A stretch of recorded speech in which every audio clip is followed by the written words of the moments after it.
we have to wonder, is it possible that these assaults on Titan forges might somehow change the nature of Titan forging? What the fuck does that mean?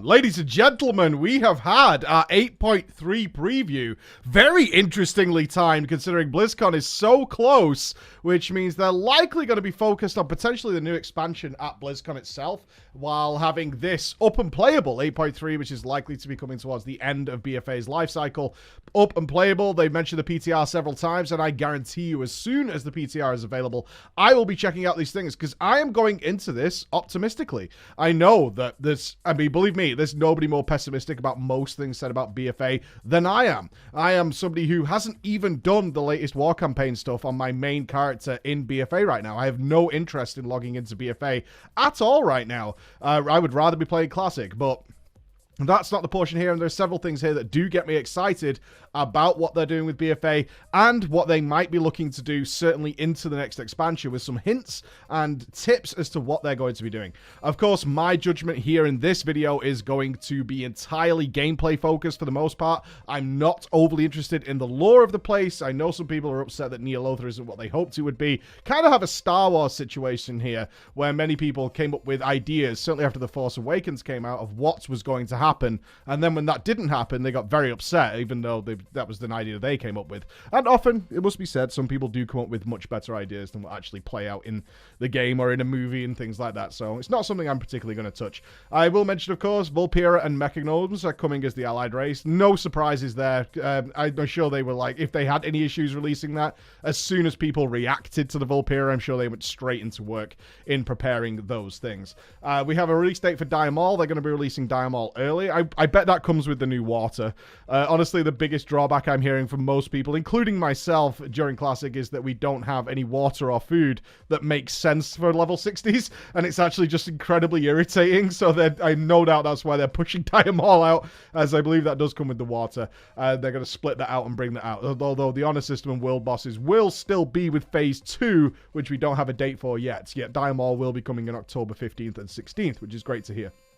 So, let's have a look at 8.3 and the things that really got me excited. So, we are going down the Void route, which is cool. We kind of saw that coming. If you've done any of the gameplay whatsoever, that was going to be around us. The new feature, the Assaults. So, the Assaults look really cool. They're mixing in some aspects of BFA that I was genuinely excited by and got a little bit let down by at the same time once it actually played out. Particularly the stuff with Chromie going into Mechagon and seeing an alternative reality that's occurring somewhere else. This was such a great thing. You might recall my Mechagon video where I was like, this is fantastic. They could do so many cool and wonderful things in a completely closed off bubble environment that they can bring you back out of.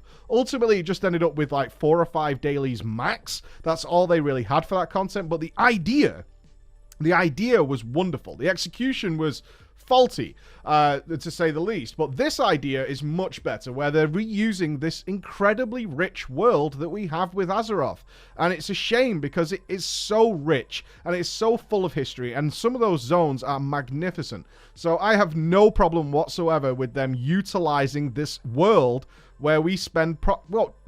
What geographical area do we realistically take when you look at a new expansion that comes out? It's like 5% of the entire game world is where people spend 99% of their time. It's like some absurd Canada situation where the whole population is gathered in just one area, yet this land mass is enormous and nobody ever goes there. So I'm really hype about that. The pessimist in me does say that it's literally going to be the same invasions that we've seen now for 2 expansions, maybe 3, where there'll just be a bunch of dailies in the zone. It'll look cool, for sure. Some of the new models they've shown off, certainly with the new raid, look fantastic. So, hopefully they've come up with something a little different there. A little bit more depth to it other than, okay, there's new dailies here. Similar to we have right now, the invasions that occur in Zandalar is just, it's just a few daily quests. Like, some of them are a little bit more interesting. Sure, you get to fire a helicopter and stuff like that. But in practice, they're just not that interesting after the first time. I'm really hoping that they have some good ideas to build on this rather than, look at this cool area. It's basically 4 dailies. A little bit more, because obviously we've had these kind of invasions before in Legion. They were demons then, for sure, but you get the idea is it basically just results into more world quests, which we've seen in Nazjatar, we've seen in Mechagon, we've seen in countless other zones since probably Warlords of Draenor, is just throwing those things in there. So my fingers are crossed, because I love the idea of them just reutilizing the old world. I loved the Cthulhu eye that was sticking out of the Eternal Veil. I thought that was awesome to see. Things like that hopefully will have some really cool interactions going on there. But beyond this, they're doing this merger of the time trial that we had in Mists of Pandaria on the Sunreaver Isle, combined with other aspects of the Mage Tower was mentioned, although it doesn't feel like a Mage Tower thing. I think they did that as a bit of a marketing ploy to mention the Mage Tower, or just to say, we know you guys like this stuff. And the Mage Tower is something that definitely has a mixed memory about it. When the Mage Tower initially launched, it was met very badly because most people could not do it. They were nowhere near geared enough. However, as the expansion went on and people managed to get much more gear passively as the game kind of moved through its seasonal components, what we did see is the Mage Tower became extremely popular once people were able to tackle it. So we're getting this new feature, this Horrific Visions, which mixes with it Legendary Cloaks. So Wrathion is back, and he's doing his Legendary Cloak business again, similar to Mists of Pandaria. It is something you're going to want to use in the raid. They do mention that, but its primary purpose for us right now, because the raid isn't coming for till 8.3 and all that idea, is that the primary purpose of the cloak is to give you more time inside this event. So you'll be able to go into there. Now, firstly, 1 to 5 player content. They said it's perfectly scaled. They said they've done it seamlessly. Well, the word is seamlessly, which means I don't know, because one of the things he mentioned in a really off-the-cuff line was for any roles. Now, of course, you can also bring friends in with you. We've made this experience something that will scale seamlessly from 1 to 5 players, regardless of your role, and the rewards are equal regardless of the size of your group. That strikes me as it not being particularly difficult, just time limited. Because the purpose of these Horrific Visions is that once you first go in there, you're going to get kicked out very early. Then you're going to get more gear. There's even a little talent tree and things like that, which are going to allow you to spend more time in there. These take place in Stormwind or Orgrimmar, and you'll be able to spend more time in there. Very similar to the event in the Sunreaver Isle during Mists of Pandaria.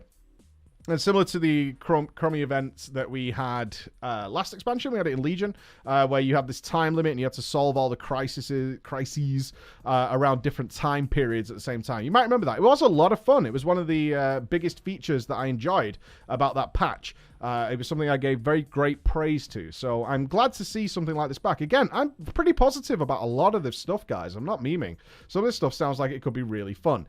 My wariness, again, that pessimism does kick in, is that it's going to be mainly gated around leveling up in there using these relics or these remnants and all these kind of things that you're going to pull out of the assaults, which I hope just aren't a currency, because this is how it mentions it, is you'll do assaults, this will give you some sort of remnants, and they've glossed it up with, obviously, it's remnants of N'Zoth's mind, and blah, blah, blah, blah, blah. But I hope it's not just a currency like oil barrels that we had in Warlords of Draenor, and once you get 10, you can go in. How the leveling will work, will it be similar to the other events where it was just you had to complete quests and things like that, and the more times you did it, you got a bit more XP, which unlocked more talents, which then enabled you to basically just stay in there for longer. It mentions tools, building, toolkits. I really want to know, and I can't wait to test it on the PTR, whether we'll have choice of what we're actually wanting to do in there. If you think back to the event on the Sunreaver Isle, is we had choices there. I used to farm them for gold on several characters. Other characters went for distance, how far we could get through the event, whereas I had other characters that would literally just run the lap of the first room, collecting gold and collecting coins. But you might remember back in the day, back during Mists of Pandaria, we actually had various coins. There wasn't just one universal coin to roll on loot. We had various coins. So what they did then to help catch up was actually give people more coins for lower level content. So if the new raid came out, so in this case it will be the Neolotha raid, is that the Eternal Palace right now, you could get a lot of coins for that. So if you went one run, you could coin like 12 times or something. Not really something they're implementing now. So I'm really wondering whether we will have choice within this event as to what we want to get out of it. That would be pretty cool. So again, we've seen talent trees, we've seen the legendary cloak, which is going to allow us to stay in there longer. The scaling does worry me. It's 1 to 5 players. Whether or not they've built it around being a single player experience first and then scaled it up should you want to do that, but it might get incredibly easy if you do that and basically just be a case of your sanity being crushed. It's basically the same thing that happens near the Shrine of Storms if you've done that quest, the Darkest Dungeons quest, for those people who know what that game is, where your bar just fills up and eventually you kind of become useless. One thing Ian does mention in this is that it will have serious impacts on gameplay. So whether or not that will mean your mana just disappears, you take significantly more damage, it's something along those lines, eventually forcing you out ultimately, so you have to come back and redo this thing. It's definitely the thing I'm primarily interested in outside of the raid, is the horrific visions encounter. Fingers crossed it's not just a case of collecting something useless or pets. I would be really sad if this thing turns out to be pets. A really good transmog, I'm fine with that, although I'm not personally interested in it. I think that's cool. Something very cool cosmetically, something tied to the old gods, something along those lines. If we could add tentacles to our characters or something like that, if we do certain things, that would be awesome. Let's see what we do with that other than it just being like pets and shit. That would be pretty garbage. Now, one thing they did mention is, of course, the new raid, 12 boss raid. N'Zoth is the final boss. Whatever. We'll wait and see on that. It does give me a Black Temple vibe. Wait and see so we can actually play. A raid is nothing but its bosses, ultimately, and a bit of the design of the place. Oh, so far, the design looks good, but as we know with Blizzard, the art team is always fantastic. So that's something I've got to bear in mind there. First, the big important thing, we brought this up several times on the channel, is I was definitely concerned with what they were going to do to increase player power beyond where we already are. Player power scaling over the course of Battle for Azeroth has been absolutely insane. So I was definitely concerned about what they were going to do next, because we were like halfway through the expansion and they'd already give us these enormous power leaps. They are going to give us another essence slot, and there will be new essences. The picture they shows a different shaped essence. It's like a diamond, and also has a number on it. So it looks very similar to when we got the Coordinates of the Legion Fall, or whatever the fuck it was called. Basically, once you completed your artifact weapon, it just infinitely kept scaling up with more and more power. Whether it's something along those lines, whether it's something a little different, we'll have to wait to the PTR. Whether they're specific essences that can only fit the diamond slot would be interesting. There's mention of new essences coming, and again, the shape is different. So it could be something like, we really don't want you to have 3 of the current essences, because some of them are crazy, and certain triple combinations are really, really crazy. We already have 3 in there. 4 of them would be really bad. So whether they've come up with some new essences which are specific for the 8.3 and the diamond slot, that would be something that's sensible to me. I'll be honest with you. You might think I'm being negative there, but I actually think that's sensible, depending on how crazy powerful they are. What I don't want is you randomly send a nuclear bomb at the target and it dies. I don't want something like that. Something a little bit more interesting would be great, and something that seemingly may have some sort of endless scaling going along with it. That would be cool. Now, many people have been bringing up, as I moved on to the next one, is that, we've talked about this quite a lot if you've been following me live on the live stream, is that a big piece of feedback people are giving from Classic, even the people not enjoying Classic as much in terms of the leveling and the grinding and things like that, is Abyss List. The response to people having specific targetable loot that they can log in and focus on, especially the amount of loot that exists outside of raids, so they can log in and get dungeons, craftables, recipes for that craftable, resources for that craftable, that are mostly go out and get it yourself for the most part, has been overwhelmingly positive. Like, incredibly positive. And the reaction and reward that you can see on people who get their BIS item or pre-raid BIS, and this is definitely something that harkens back to when Classic was around, and TBC, is people creating separate lists. Like, I can't raid right now, this is my pre-raid BIS, that's my current target. And then as I get that and I move up to, say, raiding, now I have this BIS list to work on as well. But once I have a certain item, it might take me a long time to get it, but once I have it, I'm really happy, because that is the best I can get, and I worked towards it, and I've got a story that goes with it. Certainly if you're doing like a craftable, is I had to go to LBRS and get the recipe, and then I had to go this, and this. All these things work together to create a really rewarding item, even if it is just braces and a chest piece or whatever it might be. Now, there's no definitive details on this. In fact, he skirted around it a little bit because he knows this might be like a overhype. I'm glad they're not overhyping this. They basically revealed everything which is finished, but this is not finished. But they did mention it, is that Titan forging is something that's going to be changing. I know I can see in my guild Discord right now they've renamed it to horror forging because of all the horrific stuff that's happening, horrific visions and horrific assaults. Is horrific forging. Horrific forging is unknown exactly what it will do, but it does mention that if you're doing harder content, you should realistically be getting better gear. And I know a lot of people are like, why? Because that's sensible. Honestly, that's just the nature of any game. And they're going to allow you to do something. So, I mean, we have to be careful with how far we go with this in terms of getting too excited. Does this mean that we'll be able to essentially customize an item exactly how we want it? Because it could also end up like that ridiculous system that we got on Argus, where we essentially got these RNG slots, and we were just like, this is terrible. This is awful. I can't remember the goddamn name of that system, but it was so bad.